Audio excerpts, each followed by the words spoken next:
샬롬. 오늘 하나님의 말씀 앞에 나아가는 마음이 어떠신가요? 세상의 수많은 소리들이 마음을 어지럽게 만들지라도 이 시간 여호와 하나님의 소리에 귀 기울이시길 바라요. 하나님을 힘써 알아가고 사랑할 때 비로소 우리의 삶이 화창한 봄과 같이 회복되리라 믿어요. 오늘 나누실 말씀은 호세아 9장 말씀이에요. 제 9장.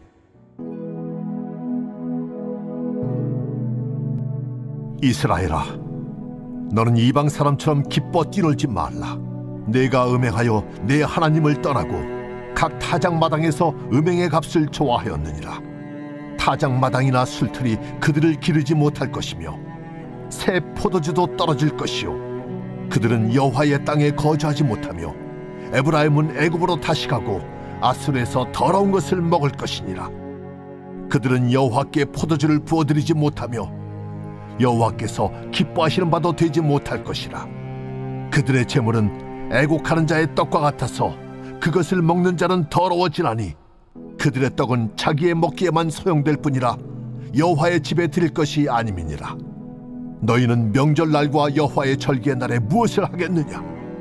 보라, 그들이 멸망을 피하여 갈지라도 애굽은 그들을 모으고 노브는 그들을 장사하리니 그들의 은은 귀한 것이나 찔레가 덮을 것이요, 그들의 장막 안에는 가시덩굴이 퍼지리라. 형벌의 날이 이르렀고 보응의 날이 온 것을 이스라엘이 알지라. 선지자가 어리석었고 신에 감동하는 자가 미쳤나니 이는 내 죄악이 많고 내 원한이 큼이니라. 에브라임은 나의 하나님과 함께한 파수꾼이며 선지자는 모든 길에 친 새 잡는 자의 그물과 같고 그의 하나님의 전에는 원한이 있도다. 그들은 기브아의 시대와 같이 심히 부패한지라.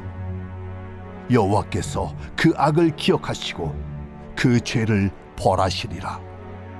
옛적에 내가 이스라엘을 만나기를 광야에서 포도를 만남같이 하였으며 너희 조상들을 보기를 무화과 나무에서 처음 맺힌 첫 열매를 봄같이 하였거늘 그들이 바알 부올에 가서 부끄러운 우상에게 몸을 들이므로 저희가 사랑하는 우상같이 가증하여졌도다. 에브라임의 영광이 새같이 날아가리니 해산하는 것이나 아이 베는 것이나 임신하는 것이 없으리라. 혹 그들이 자식을 기를지라도 내가 그 자식을 없애하여 한 사람도 남기지 아니할 것이라. 내가 그들을 떠나는 때에는 그들에게 화가 미치리로다. 내가 보건대 에브라임은 아름다운 곳에 심긴 두로와 같으나 그 자식들을 살인한 자에게로 끌어내리로다. 여호와여, 그들에게 주소서. 무엇을 주시려 하나이까? 아이 베지 못하는 태와 젖없는 유방을 주시옵소서. 그들의 모든 악이 길갈에 있으므로 내가 거기에서 그들을 미워하였노라. 그들의 행위가 악함으로 내 집에서 그들을 쫓아내고 다시는 사랑하지 아니하리라. 그들의 지도자들은 다 반역한 자니라.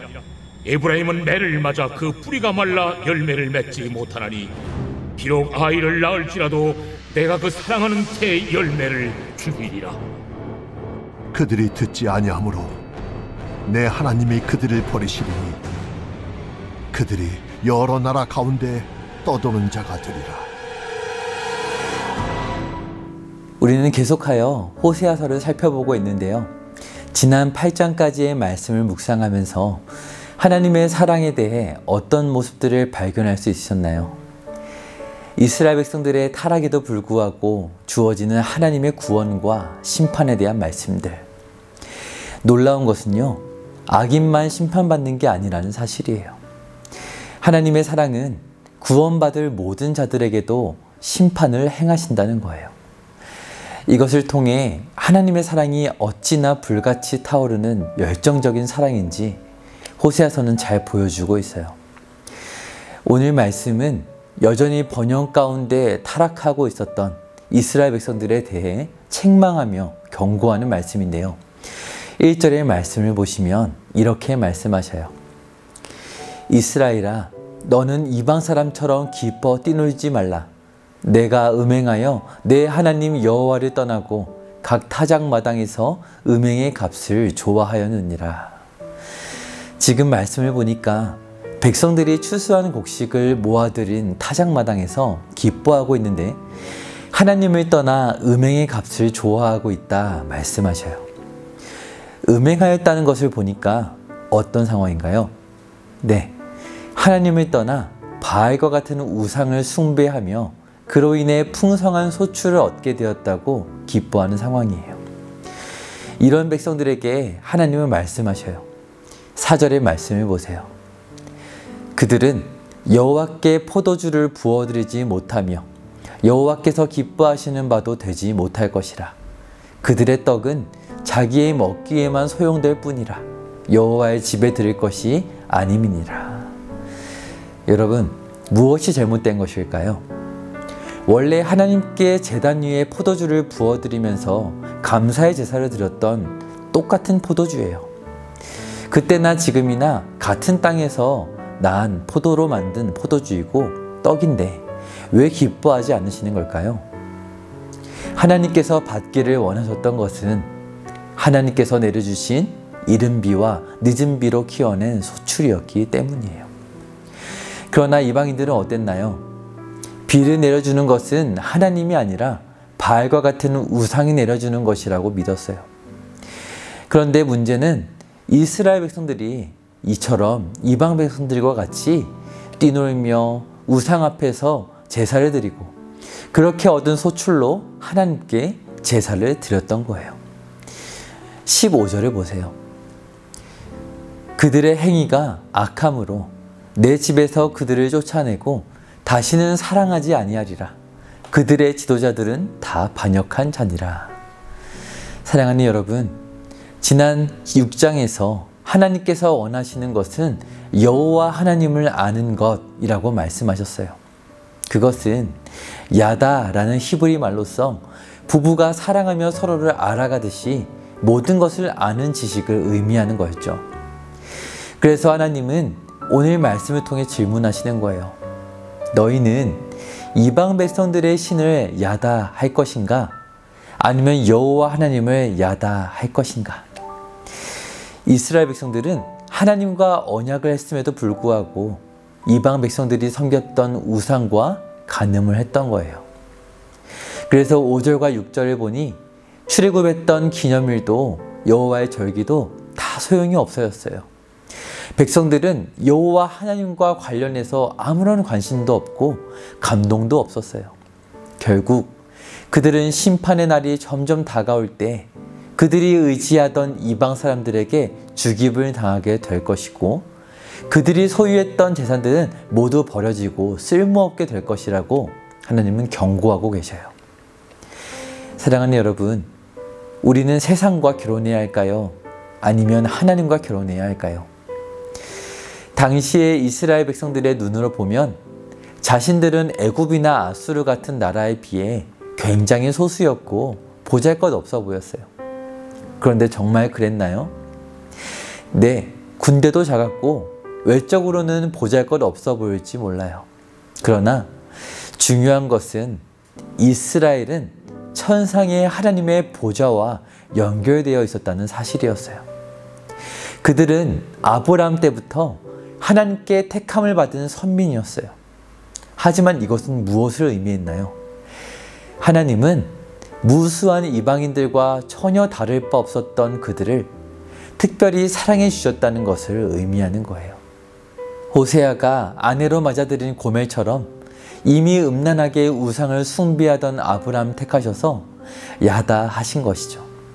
그런데 다시 아브라함 이전으로 돌아가려 하는 이스라엘 백성들, 그들에게 하나님은 지난 2장 19절에서 이러한 사랑을 고백하셨어요. 내가 내게 장가들어 영원히 살되 공의와 정의와 은총과 긍휼이 여김으로 내게 장가들며 진실함으로 내게 장가들리니 내가 여호와를 알리라. 아멘.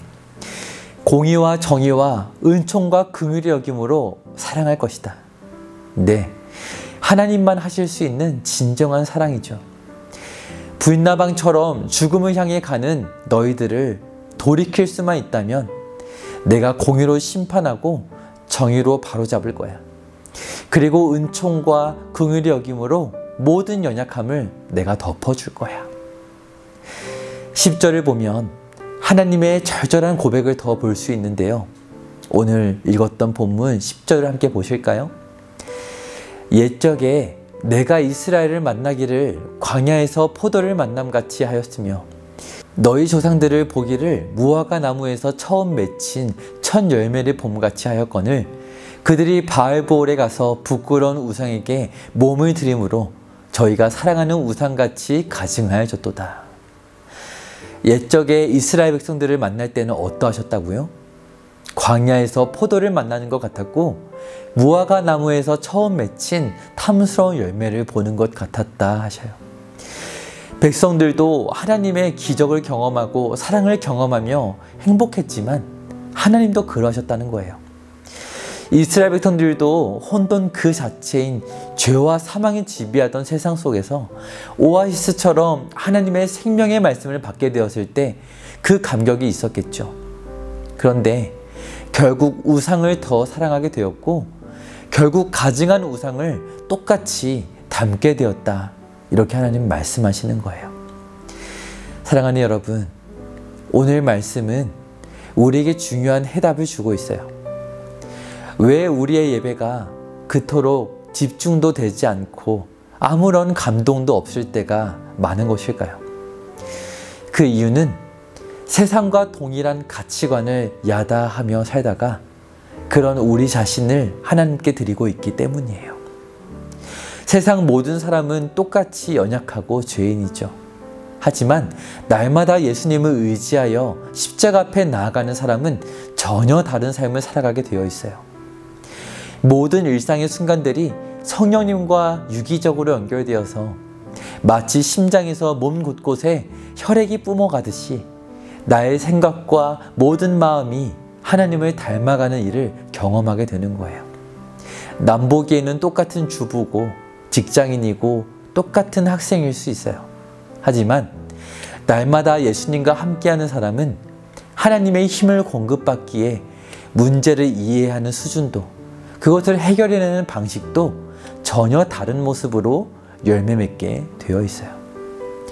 바로 이것을 위해서 우리와 동일한 인간의 모습으로 이 땅에 오셨던 하나님의 아들 예수님을 바라보시길 바라요. 우리를 거룩하신 하나님 닮도록 훈계와 책망과 능력의 말씀으로 이끄실 때 하나님께로 돌이키시고 하나님을 더 힘써 알아가는 저와 여러분이 되시기를 축복드려요.